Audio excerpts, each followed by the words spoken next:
Good evening and welcome to Newsnight. In this edition of Newsnight, the old man of the clan, Andrew Mwenda, CEO of the Independent magazine, will be taking a look at the petition that he is involved in. Is it called the anti-gay or petition in support of the gays? Andrew, what is this petition called? No, it's a petition against the Anti-Homosexuality Act. Ah, there you are. My name is Charles Odongtho and welcome. Now, yesterday, Andrew, you and a group of others, very eminent Ugandans, yes, scholars, politicians, and lawyers went to court. The most serious Ugandans. Some of them. We will be looking at that, but we are not going to be discussing people. Now, you have filed this petition at the Constitutional Court. What's this case about? Let's begin from there. First of all, we have petitioned the Constitutional Court to declare the Anti-Homosexuality Act unconstitutional. Why? Because, most importantly, it violates the people's right to privacy. You imagine the only way they can get a conviction in this law is they must come to your bedroom and they inspect inside your bed sheets whom you're sleeping with and how you're having sex with them. Do you think that is the kind of law this country should have? The second thing is the law targets a sexual minority. Homosexuals are a minority in any community. It targets them and seeks to sentence them to a life in prison for being who they are. And I think that the Ugandan Constitution guarantees the right to freedom of association, the right to freedom from intrusion on your privacy, and that's what we are challenging. Now, quickly, there are some interesting... In short, we are trying to help this country. The politicians, in order to whip a public sentiment and appear popular, can pass a law like that, you understand? But I hope that the judges of Uganda will be civilized enough to realize that popular sentiment should not be the guiding principle of legislation. Actually, it is not. Yes, they are going to be guided by the laws and precedents and all that. Exactly. And the principle of constitutionalism. I trust that. Yes. And now, going very quickly forward, we saw some interesting new faces that joined you. Professor Ogenga Latigo Morris, one of them. And yes, he's a vice president of the FDC. He's a former leader of the opposition. In Parliament I should inform you, I was called by my very good friend, the greatest of all the women that I know, and other than my mother, Professor Sylvia Tamale, to join this petition. I accepted, and then I called Professor Morris Ogenga Latigo because he wrote for the Independent and sent me an article criticizing the act and appealing to the president not to sign it. The article was overtaken by events when the president signed. And I am the one who called him and said, can you join us? And he accepted to join. Then we have Fox Odoi, who was President Museveni's legal advisor for very many years. And then, of course, we have the indefatigable Professor Joe Lokonyango. I think Uganda's most renowned human rights lawyer across the whole world, if you talk about it. So here you have, and many others. So you have a group of the best that this country has produced, challenging this primitive, barbaric and archaic law that should not be passed except for the fact that politicians want cheap popularity. Several Ugandans may think otherwise when you say that, because they will actually think that while you call them populists, that actually the people, some of you, are actually fighting to make sure that you return to the status quo as it was before this law because of money considerations or something like that. This is what they are saying. You really think I should respond to such a point? I see. Oh yes, because it is an issue in discussion. Because to say that we have been given money by the West to promote this idea is, I consider it beneath contempt. By the way, that is also the argument. You remember what Fox Odoi was saying just immediately after filing. He said, I don't care losing my constituency because I think that this law is bad. Yes. Actually, he was speaking to the same argument, the argument that you and your colleagues, the petitioners, are into this because of the money. But let me tell you this. You see, to change society requires people who are very courageous. And the greatest source, if you have read John Stuart Mill's essay on liberty, have you ever read it? He says... I came across it. Yes, he says that if all mankind minus one were of one opinion, and only one person was of a contrary opinion, mankind is no more justified to silence that one person than he, if he had the power, would be justified in silencing mankind. And the second point, John Stuart Mill, in his essay on liberty, it's critical in the evolution of the idea of a liberal democratic state. He argued that the biggest threat to liberty, individual liberty, is not always the state. It is always the majority willing to use the weight of its numbers to regiment and suppress minorities. Now, let me tell you, if you read what Tolstoy said, he said it is very difficult to stand in opposition to a view that is commonly held as truth by a vast majority of the population. And if you want to look for a man who is willing to stand against the whole world in defense of a principle, that is me. So it is not an easy thing that we have done to stand up and defend the rights of homosexuals. They have accused us of being homosexuals, they have accused us of being paid, they have accused us of anything. And I really don't care, because I think that history will prove that these people are wrong. You know, the first white people who tried to argue that there should be no slavery in America, they were lynched.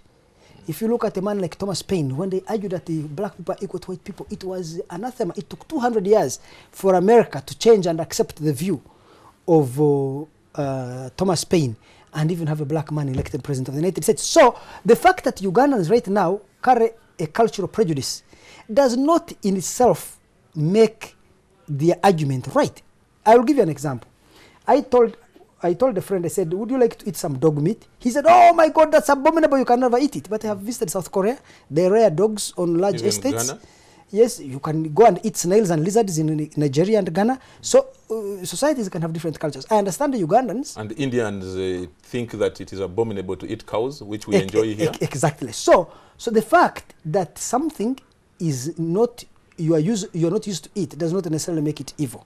And to therefore criminalize people on the basis of their sexual orientation, I think is such a backward and barbaric thing. Even if it was 99.999% of Ugandans, I would still oppose them. Okay, let's go back. That brings me to the issue that we have discussed here before, but it cannot leave this whole discussion on gay rights. The issue of the influence or the pressure by the West to make sure that they influence Uganda to take up the law, or to say that, you know, we have opened up to gays, which to many of us, to many Ugandans, is the issue that should be discussed. Do you think that going the constitutional way, whether you win or lose, is the solution to this? Why shouldn't you be discussing it in terms of a social solution? There is not one chance in hell that we'll lose this case. I trust the Ugandan judiciary. You could.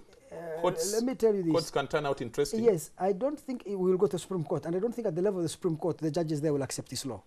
Because this is a very dangerous law, first of all, not even for gay people. It's dangerous for straight people, because if the government wants to fix you, and you're a critic of government, you remember in 2005, Besigye was accused of rape. What do you think in 2016, Besigye or any other person in his position would be accused of, or Amama Mbabazi for that matter? What would be accused of? In order to humiliate you and alienate you from the electorate, they will use the anti-homosexual law. So the law itself was not passed against homosexuals. It was passed, and I think even if it was passed genuinely against homosexuals, its main purpose is going to be of a political nature, and that political nature will be to eliminate rivals. But let me come back to your point. External interference.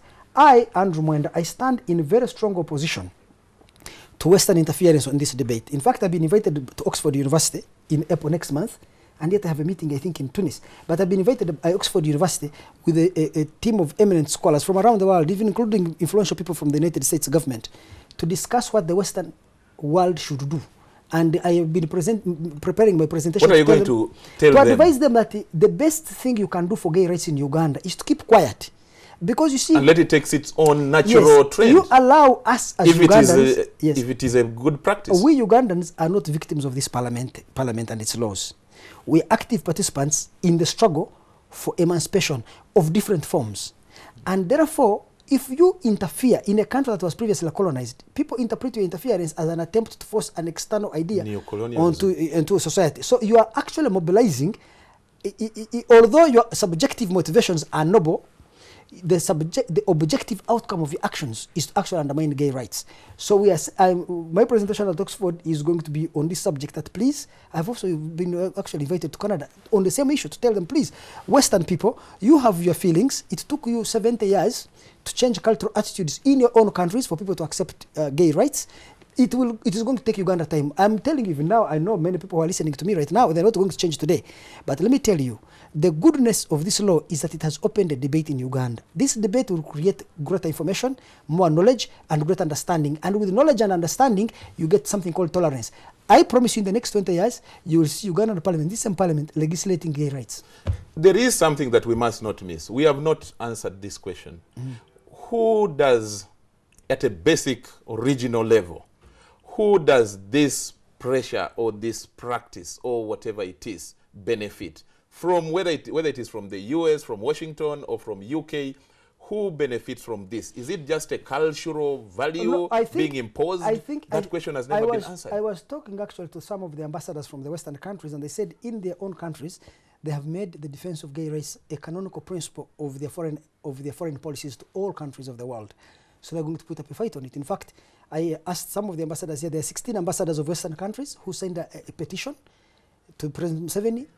Actually, yesterday, I think yesterday they brought a communique in Parliament. Challenging this law. And I was telling them, no, I think you have done the wrong thing. You call a meeting of all Western ambassadors, the 16 of them who signed. I want to have a lunch discussion with you and advise you not to interfere. Leave this debate to be ours. By the way, I should tell you, Charles, you realize that the pro-homosexual lobby are saying that it is American conservatives who are spreading hate against homosexuals. Yes. Then that's what we have been told. Then those who are opposed to homosexuals, they are saying it is the liberals in the West financing us to defend gay rights. Now, the thing is, one thing you need to learn is the attempt by people to deny agency to Africans. They're saying whether those who are supporting gay rights or those who are opposing them, that we are not acting on our own. It is still the West that is, each side is saying it is the West. It is their fight that is being transferred on us because of the pressures of donors and all that. As if Africans are just passive spectators in debates that are shaping their own future and their own destiny. So, one, I want to say that this debate must be kept local here. The actors must be local. The Western countries should restore aid to Uganda. They should restore full diplomatic relations. All they should do is to leave Ugandans to debate this issue. To make the laws, and if they are wrong, with time they will be thrown out. The law has been passed. We will challenge it in the courts of law. We will win in the courts of law. If we don't win in the courts of law, we will go again and again. And over time, through continuous debate and attitudinal change, I can tell you in the next 20 years, these people who are attacking me right now will look like the most primitive racists who kept apartheid in South Africa and apartheid in the United States. Well, thank you so much. That was Andrew Mwenda. I'm very sure this debate will not end now, especially with the petition at the Constitutional Court. Let me now hand you back to the news.